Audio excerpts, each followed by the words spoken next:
Today on Colors of Life, we'll be talking about adoption. And I'm joined in the studio with a lady who's better known for her work in the fashion space. She's Nigeria's foremost millionaire, but today she's here to talk about her passion to place abandoned and vulnerable children in loving homes. So please join me to welcome Eme Akenzwa. Thank you. It's nice to be here. Thank you, Eme. When we hear the name Eme Akenzwa, we think of John 3:3 hats and those wonderful creations that you managed to churn out.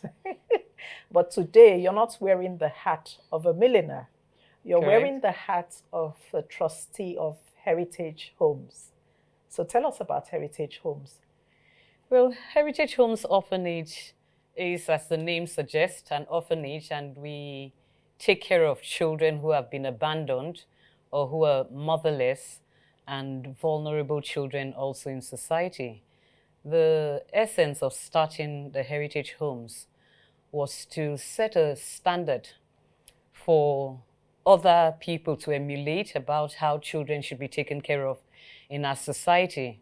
Prior to us starting, we had gone to quite a few places to see how children were cared for in Lagos State. And there were some good homes, but there were other places that just made us basically weep. And we decided that we will go ahead and start an orphanage. Okay, so what drove you to be part of this work? And I know you work at it so passionately. Well, it was about 2002 when I step into church on this particular day, and everyone's going, Mrs. Akenzwa, Pastor Itwa is looking for you. He wants you to go and set up an orphanage. So this is Pastor Itwa Igodalo, yes, and that's Trinity House. Okay. We were in Christ Church at the time, the Redeemed Christian Church of God, in 2002, and he was my pastor, as he still is my pastor now. And I thought to myself, how insensitive can Pastor Itwa be, seeing that he knows I'm facing very personal challenges presently, trying to have children myself or have a child myself. I had been through 4 miscarriages, lost a set of twins. And when I'm talking about these miscarriages, at 2 of them at 22.5 weeks, which is about 5.5 months, I nearly lost my life. I had a child who lived for 90 minutes. She was born and lived for 90 minutes. And Pastor Ita was aware of these things. So I was a bit baffled that he would ask me to do so. But with hindsight, I realized that he was tapping into a principle, a biblical principle of sowing and reaping. So you make somebody sow at the time of their pain, in the area of their pain, you know. So he wanted me involved in a work caring for children in the area that I was looking to God to bless me with. And so putting your pain to use. Yes, exactly. Okay. Putting my pain to use. And that's how the orphanage started. Well, it was about it. Yes, we were working on it at the time. I didn't answer immediately because I was quite upset. And I said to myself, or I said to God, you sort me out first and I'll sort out your own business. But we all know God doesn't work that way. So about a year after Pastor Ito asked me to go and set up an orphanage, I started the work, gathering people of like minds and, you know, going about trying to set up this orphanage. And I have to add here that about 2 years after I answered the call to do this work, I had my own son.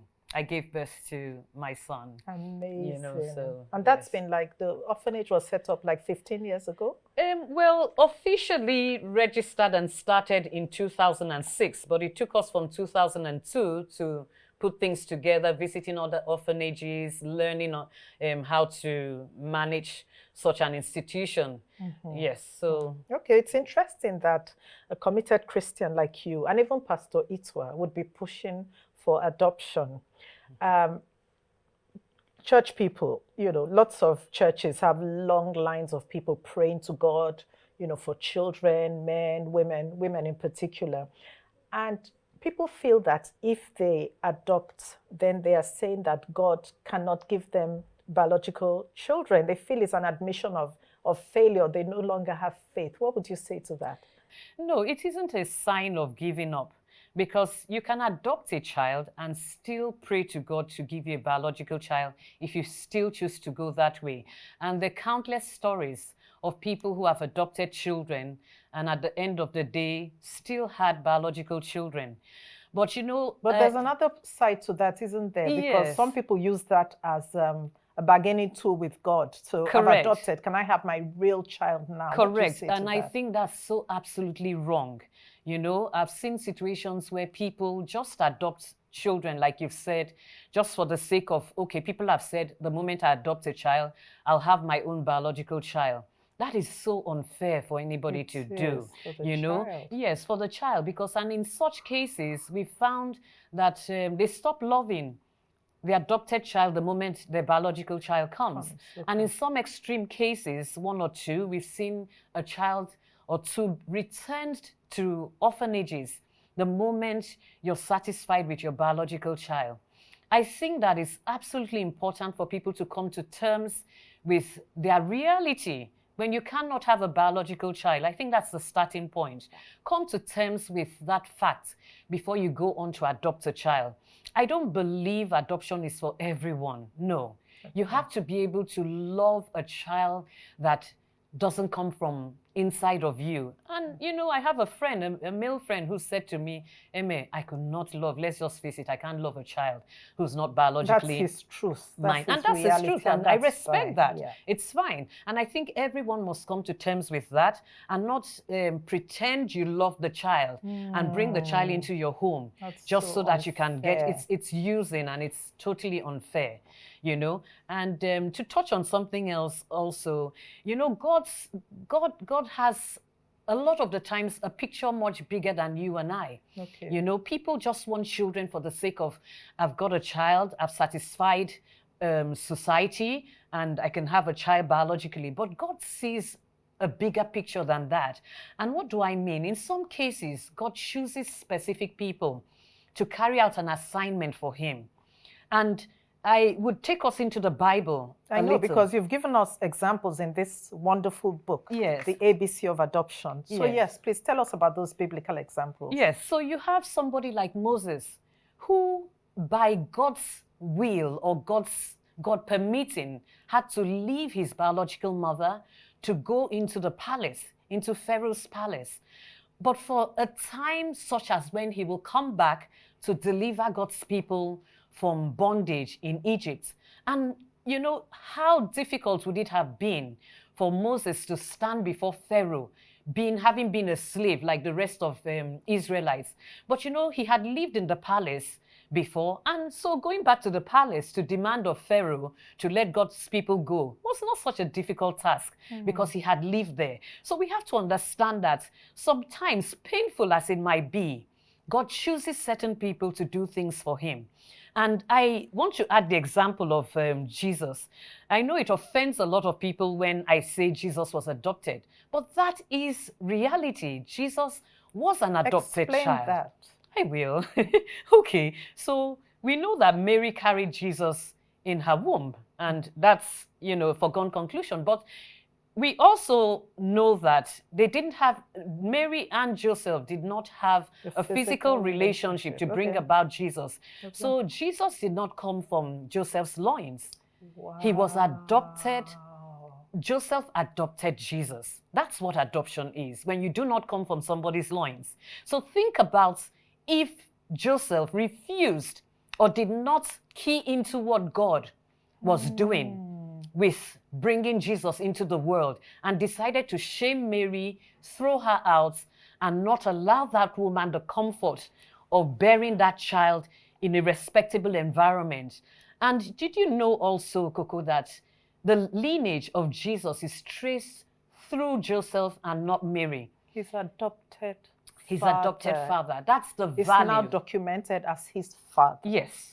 And that's the value God puts on adoption. And we must also remember, as children of God, that we are not originally God's plan. His only begotten Son is Jesus. But God has adopted all of us into his family who believe in Christ. And we are now adopted children. So adoption is very close to the heart of God. And the way he sent his son Jesus through a biological mother and an adoptive father shows us just how important those two methods of bringing a child into your family is to God. Yes. Okay, thank you so much. That's real food for thought. Because I know about Esther being adopted, I know about Moses, but honestly, I never thought about Jesus having been adopted. Amazing. We'll take a break now. And when we come back, you're going to tell us why, about your work with the orphanage, placing children in homes. We're going to talk about the challenges people have when they adopt children and the joys as well, of course. Wow. We'll take a break now, and when we come back, we'll continue our conversation on the very important subject of adoption.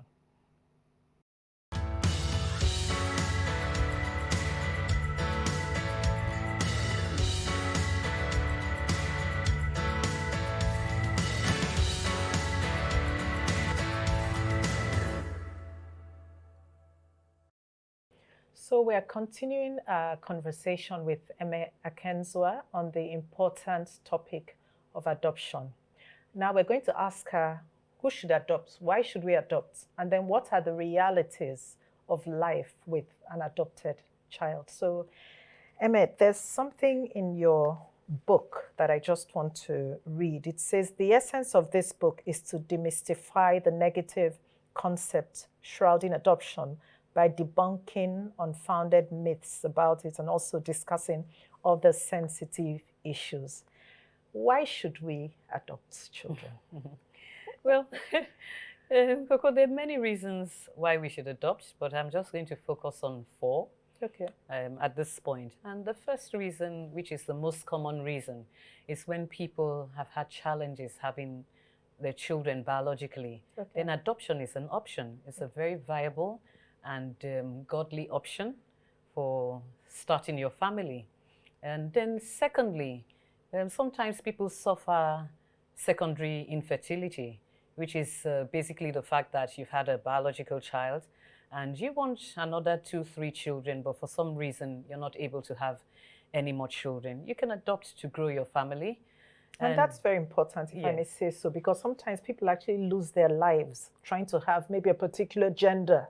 Or just more children. So adoption is a very good option. It is a very viable option because indeed, like you said, people have lost their lives because they must have a child from their womb. I mean, I'll touch on that later. A child is a child is a child is my philosophy, But another reason why you should adopt a child is because it's godly. It's biblical. God actually places the solitude in families. That's what the scripture says. And that's one of the ways. Yes, and how else is he going to place the solitude in families? Adoption is a good way of doing that. And then fourthly, sometimes, like I said earlier on, God has a bigger plan than you and wants to use you to fulfill that plan of taking a child from one environment to another to fulfill destiny. Exactly, which is, there's something you say in your book as well, that it's sad to see so many children abandoned while there are many childless couples living within the same society. So we are meeting a need, God's need, but also social need. Yes. But I'm sure there are challenges, when you adopt children. Well, with even biological children, there are challenges. But what are some of the real things that people should expect when they adopt? What are the fears people have from your dealing with, different people? That's a very good question, Coco, because people have real fears about adopting. And, they're genuine fears, I can understand. And one of the things that comes across people's minds is, what if the child is a madwoman's child? What if, I take in a child, I have no history of this child. What if the child has a medical issue? These are all genuine issues, to consider. But, I've often said, and if you are somebody who believes in God, who has a relationship with God, the question I often ask people is, what do you know exists in your own biological family? We've had situations where people have children, and in 2-3 years, the child develops an issue, and nobody really understands where it's come from. Because it's not been in the, or we don't know that it's in the family. You don't know it's in the family. Okay. And it's only when that occurs, because sometimes conditions are silent through one generation and then comes up in a second, third generation or whatever. And it's only at that instance that you begin to go back to find out who in the family might have had this problem and how do we deal with this problem. So what I'd say is, I always advise people to pray. All children are from God. No child is bad. All children are from God. Pray and ask God to send you your own child when you want to adopt a child. And God cannot give you a problem you cannot live with. Just the same way I say to people, if your biological child develops a problem, what do? Throw him out of the door? Yeah. You don't. Okay. You get down on your knees and you begin to pray and ask God to give you a solution to solve the problem that child has. Amazing. And so I would say exactly the same thing, that there really isn't any fear when it comes to God. You can hand those fears to God. You can talk to somebody about it, but they're really not things that you cannot overcome. Okay. At the end of the day. Amazing. Of course, the people in the studio were saying, you guys look so much alike and you're my sister. So there's something in your childhood that prepared you for this work. You've always had a heart for children. I know about that, but others don't. So tell us about that. Yes, I have. I've always had, if I see from when I was little, if I saw a child suffering, it brings tears to my eyes. And I never could understand that, you know. And something else, I always used to say, the way I love children, when I was growing up, I used to say, oh, the way I love children, I feel I might not have any children because I love them too much. And don't say that, by the way, because at the end of the day, I had major challenges trying to have a child, you know. And I remember when I'll go to the library, you would like to go somewhere else. Tell us about that. Yes, I would ask mommy to take me to the orphanage, which was up the road from us in Port Harcourt. Yeah. And I don't know if you remember, there was also an orphanage by the side of, not too far away from the house in Calabar, you know. Yes, and I would always get my mom, when the rest of you were doing whatever else, I'll get mommy to buy little panties and sweeties to take me to the Cheshire home down the road from us in Port Harcourt to give to the children. So it's something that's always been on my heart. And again, I think this is worth mentioning. I recall when we were living in Akinshemoye, and I wanted to adopt Joy. I'm sorry? In Lagos, yes. Because we've talked of Port Harcourt, Calabar, so now Lagos. Of course, in Lagos, you know, and we were young ladies. Neither of us was married. We're living together in this little place in Surulere. And there was a girl who I had come to meet in my church. At the time, her name was Taiwo, and she gave birth to the child about 2 weeks after meeting me. So the child was literally dropped on my laps. And I called mommy at the time and said, you know, I'm thinking of adopting this child. And I thought that she would completely agree with me, especially since she's not Nigerian, coming from Jamaica, living in England, you know, for a long time. I thought her views would be completely different, but obviously she had customized, you know, settled well into Nigeria and was thinking very differently. And she said to me, no, that anyone would think you had that child and dropped the child in Port Harcourt with me, who wants to get married to you. So get married first, and then you can adopt a child. Wow, you know, and that was quite sad for me, because I thought I'll get her support to do that. But I know with Heritage Orphanage, you see the children there as your children. Oh, they are my children. Amazing. There's something very important you emphasize on here, and that is telling adopted children that they are adopted. Talk to us about that. I'm very, very passionate about people telling children they're adopted. And I know that a lot of people in our society haven't bought into that yet. In fact, it's the major advocacy work that I do and still continue to do. And the reason why it's important for you to tell the child that the child is adopted is the fact that if you don't, somebody else will. And remember, when you went to adopt this child, at least a handful of people knew you adopted the child. The people in the orphanage, you must have taken 1 or 2 family members. And then people who saw that you weren't pregnant. Even though you said so, people actually pat their tummies when they are planning to adopt a child. They actually wear a padding, and they've got different sizes and keep wearing it, you know, until it looks really big. They've arranged for the child and do that. And that has to do with the whole stigma of It's infertility and adoption. And which is so sad because nobody has to live that sort of lie. Nobody has to do that. It's absolutely unnecessary. But again, it's the society we live in. People are so unforgiving of women who cannot have children biologically. But going back to your point about telling, the reason why you must tell is that somebody else would tell if you don't. And you want to be the person who tells your child about their adoption, because most third parties who do that would do it out of spite. And if you tell the child, you control the information in the way you want to tell it, in a loving way and in a comfortable and safe environment for the child. And it's also important for us to remember that, you know, I've read several studies, let me go into that a bit, about telling or not telling. We need to take a break now, Eme. Okay. When we come back, we'll talk about telling.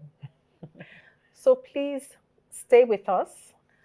Join us again as we conclude this amazing, exciting conversation on adoption.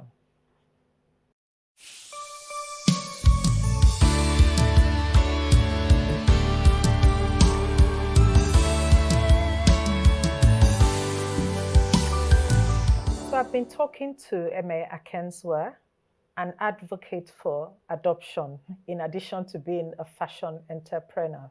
She says we should tell adopted children, let them know that they are adopted. So as we round off, she's going to tell us, how do we tell them, why should we tell them, and when do we tell them, Eme?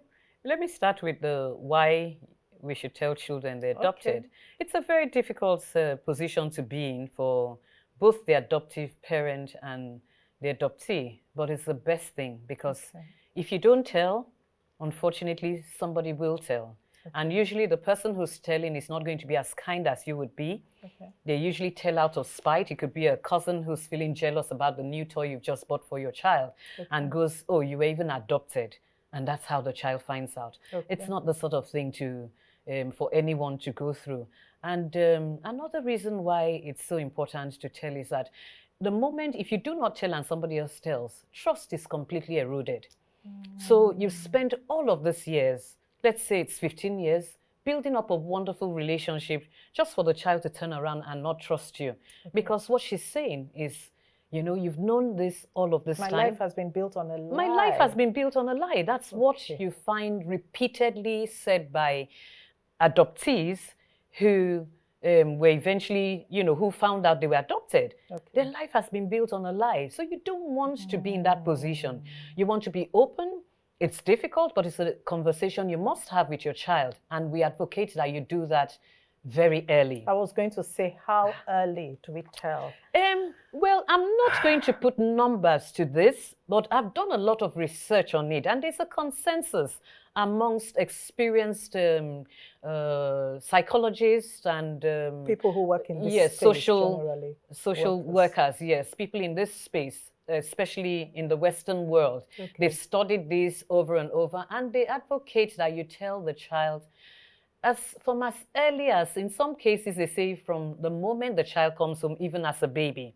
And I'll give you an instance. And how do you do that? I'm curious to know. I know. A friend of ours, who doesn't mind me saying this, Barry, he was adopted when he was about 6 days, I think, or 6 weeks old. And I remember when I was saying, start telling children from as early as a year old. And Barry said to me, no, Eme, from the moment they come home.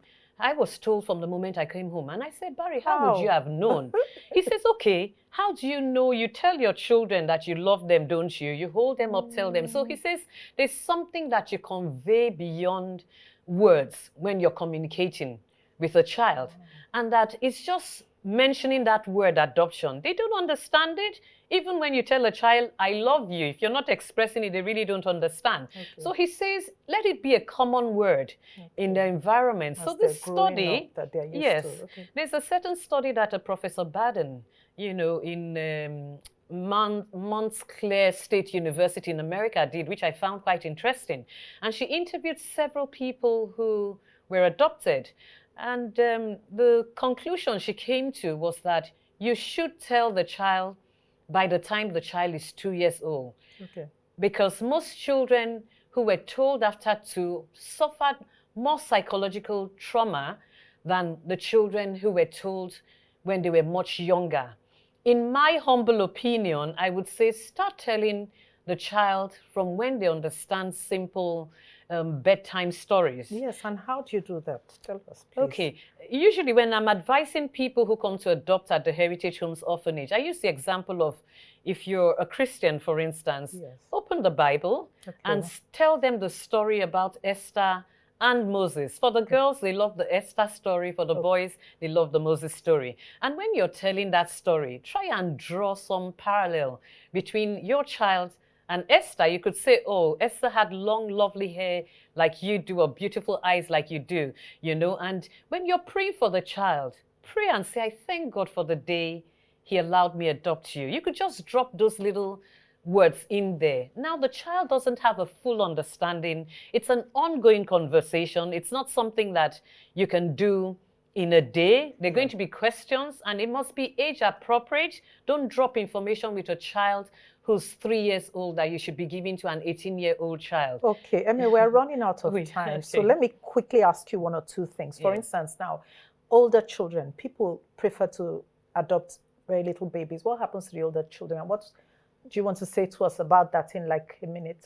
Okay, I would say there's a lot of reward in adopting an older child, because immediately you can communicate with the child, you know, so you enjoy that. You can take the child to school. You have a friend you can talk to immediately. A lot of people run away from adopting older children because they think they're set in their ways. No, we've seen kids leave the orphanage at 9 years and settle well into the home. It's the love you give the child. It's the time, it's the attention you give the child that makes all of the difference. Now, you know, I'm an advocate for the boy child, and I don't apologize while everyone is going on about the girl child. I love the boy child, but I find out that people prefer to adopt girls than boys.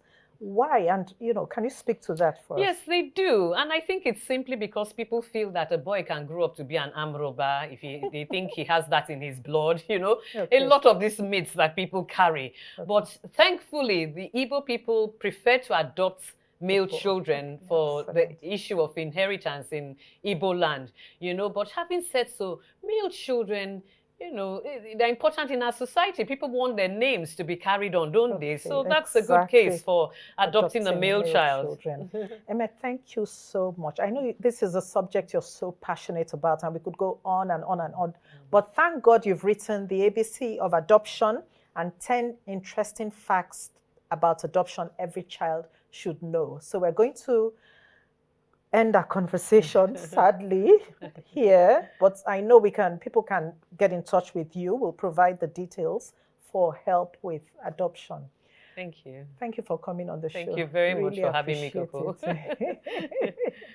So this is where I round off my conversation with my sister, Eme Akenzua, on a subject that is so passionate to her, and that is adoption. This is Colors of Life. Please share this video, follow us on social media, like us. Here, we seek to know Christ and to make him known.